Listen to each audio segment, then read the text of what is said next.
everyone, welcome to GLN online class. Today we will discuss rest work of lesson 8. Life in the Ganga Brahmaputra Basin. Ganga Brahmaputra basin में life कैसी थी, जीवन कैसा था. The tributaries of reverse Ganga and Brahmaputra together form Ganga Brahmaputra basin in Indian subcontinent. The basin lie in the subtropical region that is situated between 10 degree north to 30 degree north. That is situated between north latitude. The tributaries of the river Ganga like Ghagra, the Son, the Chambal, the Gandak, the Koshi and tributaries of Brahmaputra drains it. Look at the atlas and find names of some tributaries of the river Brahmaputra. Ganga और ब्रह्मपुत्र नदी ना दोनों मिलकर भारतीय उपमहाद्वीप में Ganga Brahmaputra basin का निर्माण करती हैं. और ये जो बेसिन है वो उपोष्ण में 10 डिग्री उत्तर अक्षांश से 30 डिग्री उत्तर अक्षांश के बीच में स्थित है. घाघरा, सोन, चंबल, गंडक, कोशी ये जो गंगा की ना सहायक नदियाँ और ब्रह्मपुत्र नदी की जो सहायक नदियाँ है ना, नदियाँ इसमें अपवाहित होती है. और एटलस की सहायता से आप क्या करेंगे, ब्रह्मपुत्र नदी की जो सहायक नदियां हैं उनके बारे में आप फाइंड आउट करेंगे. The plains of Ganga and the Brahmaputra, the mountain and the foot hill of the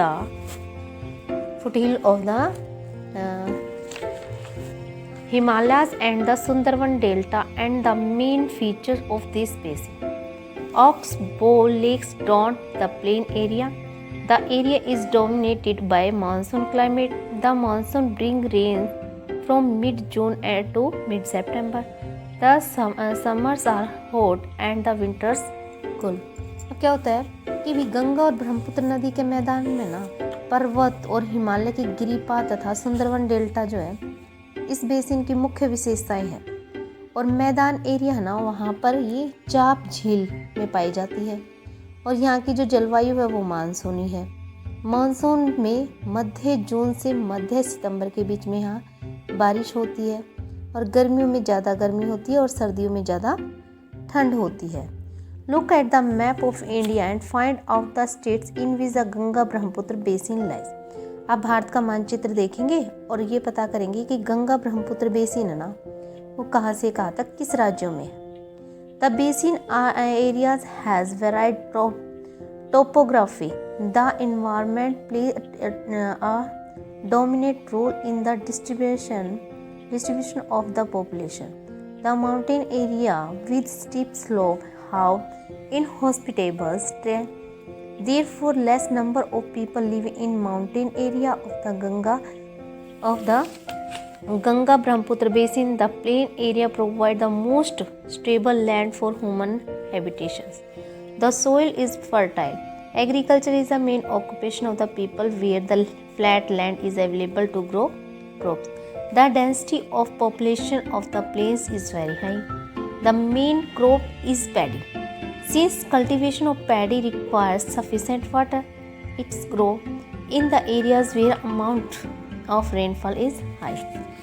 अब क्या बताता है कि बेसिन क्षेत्र में ना विभिन्न प्रकार की स्थलाकृति होती है और जनसंख्या का जो डिस्ट्रीब्यूशन होता है ना उसमें पर्यावरण की मुख्य भूमिका होती है. तीर ढाल वाले जो एरिया होता है जैसे पर्वतीय क्षेत्र है वहाँ पर जो लोग हैं बसने वाले लोगों की वो कम ही पसंद करते हैं. और इसीलिए गंगा ब्रह्मपुत्र बेसिन के पर्वतीय एरिया है ना वहाँ पर लोग बहुत कम रहते हैं. और मानव के रहने के लिए जो मैदानी एरिया ना वो सबसे अच्छा है. और वहाँ पर जनसंख्या घनत्व है वो भी ज़्यादा होता है. क्यों होता है? क्योंकि वहाँ की मिट्टी उपजाऊ होती है.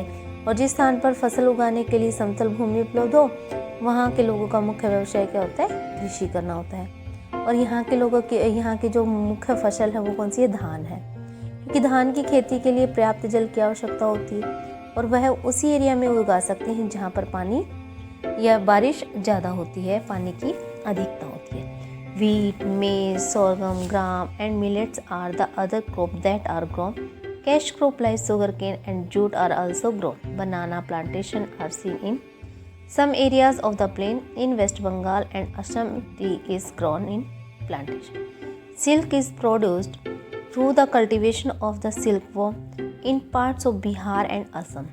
In the mountains and hills where the slopes are gentle, crops are grown on the terrace.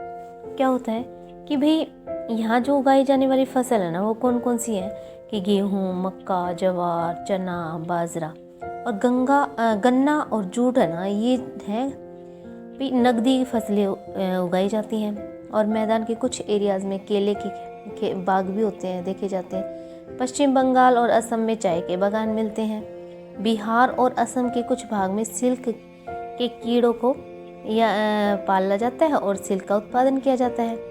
और मंद ढाल वाला जो एरिया है वहाँ पर वेदिकाओं में फसलें उगाई जाती हैं।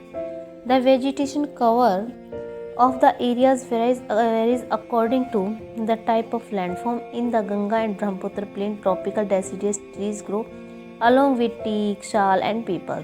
Thick bamboo groves are common in the Brahmaputra plains. The delta area is covered with the mangrove forest.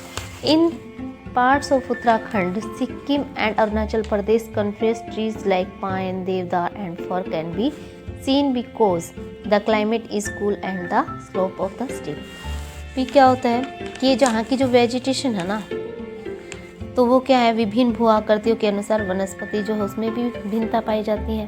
Ganga Brahmaputra के मैदानों में सागवान, साखू, पीपल के साथ साथ उष्णकटिबंधीय पर्णपाती पौधे भी पेड़ भी पाए जाते हैं।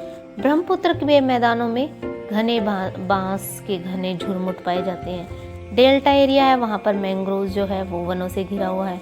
उत्तराखंड, सिक्किम और अरुणाचल प्रदेश में ठंडी जलवायु और तीव्र ढलान होने के कारण वहाँ पर क्या है, चीड़, देवदार, शंकुधारी पेड़ पाए जाते हैं। तो dear students, enough for today.